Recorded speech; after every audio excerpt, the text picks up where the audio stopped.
Okay, we've been sent a case. In the notes say, how does this look as an immediate? I think number 31 has to go also with an exclamation point. So let's go ahead and take a look. And as I asked, a implant has been planned in there. And let's take a closer look at this case. Okay.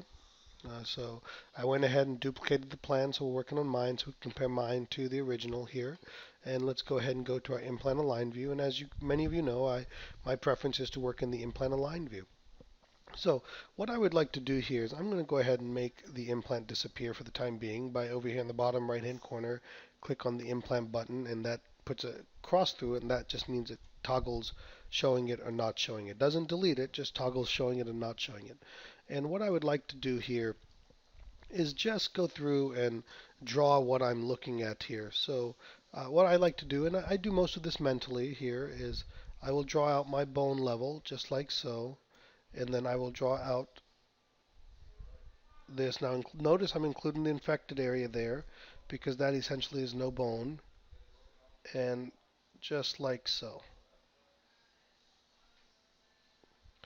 So now all of this inside the white here is essentially not good for me for immediate stability. Doesn't mean you can't put the implant there, just stability. The other thing that I like to do is, and the nerve was mapped out on this one, but the nerve is somewhere around about right here. So what I'm looking at, let's just say it's right here, just to be safe. Okay, well, we'll see a little bit later. What I look at is, one, I have a little bit of bone right through here. I'm going to change colors real quick. I have a little bit of bone right here, quite a bit of bone right through here to create stability. So now I'm starting to immediately think that an immediate is a possibility. Doesn't mean that it can be done because I would like to see a little bit more divergence, but it doesn't mean it can't be done. Okay, so I want you guys to kind of see what I'm looking at from that perspective. And then if we take a look here from this buccolingual view here is, let me actually um,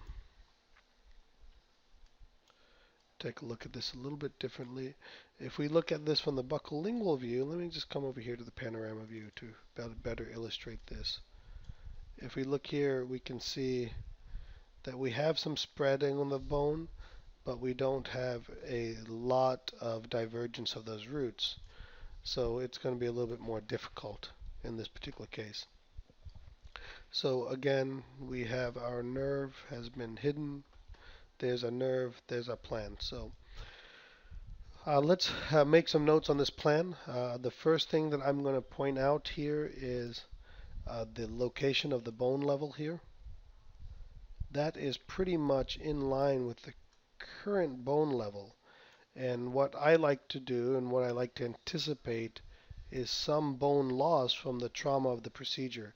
So my preference is to actually drop this down about 1 millimeter to 1.5 millimeters deeper to allow for the loss of bone from the extraction.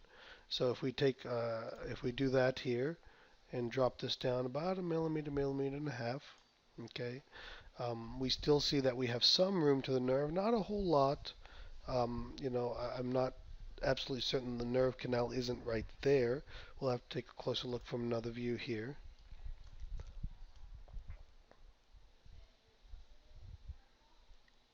Yeah, so when I see something like this, when there's a medullary cavity, as we see here, I make the assumption that the nerve is right there.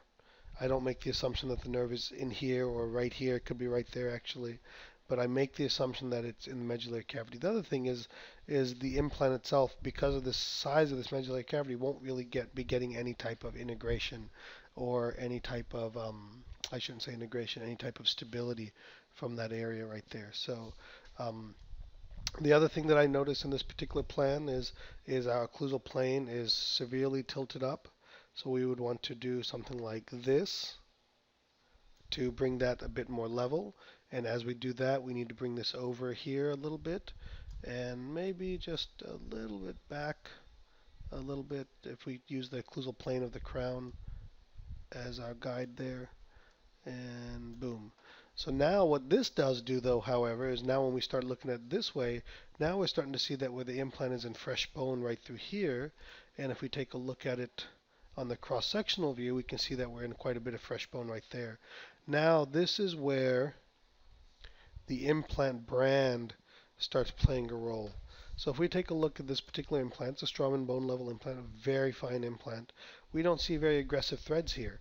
So what we have to do to be able to place this implant is we actually have to drill that much and drill that much, allowing just that part of the thread to be into the implant. If we were to consider a more aggressive implant, such as the Noble Active implant, what I have found in this particular situation from my own experience is that I will actually be able to place this 5 millimeter by 11.5 millimeter implant by only drilling a 2.8 millimeter osteotomy.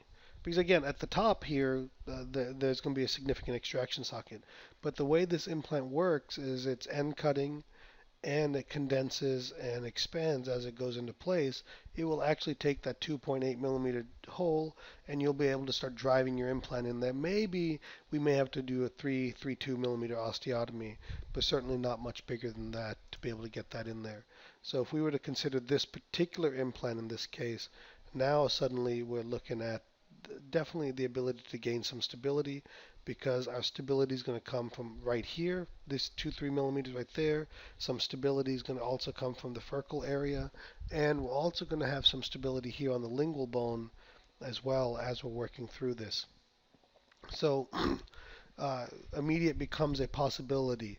Now there is a chance, and I would certainly make the patient aware that there's a chance that this may not be. So the last thing I want to check on this particular plan is the buccal plate, because if the buccal plate is gone, we're not going to be doing an immediate implant. So we have to take a look here, and I can see the buccal plate pretty clearly, but I come into question, where is the buccal plate end? Does it end right there? That's a possibility. But as we go around, I can pretty clearly see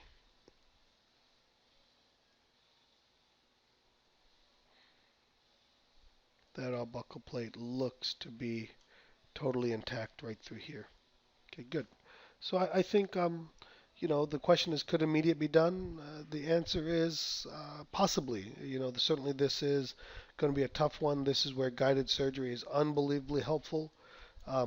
It makes all the difference in the world in a case like this to be able to use a guide to direct the osteotomy, to ensure that we stay on target and on path, and that we use the guide to actually place the implant through the guide so that we can use the mount that fits perfectly in the sleeve to drive trajectory. This implant done freehand will want to walk all over the place. And again, the nerve is in relatively close proximity, so this is certainly a case that can be done, but does require a little bit of finesse. And while we're at it, they also mention tooth number 31. So let's go ahead and plan an implant here for site 31. What I'll do in this case is click 31, and I'll go parallel to number 30. We'll do the same size implant, and now we'll go ahead and place 31, and to get it level in the right spot, again, we're coming in close proximation to what may be the nerve right here, and we start having to tilt this implant. So again, it can be done as well. It's just a matter of comfort level of each individual clinician on this particular case, but I would certainly be pretty comfortable with this plan. Thank you very much.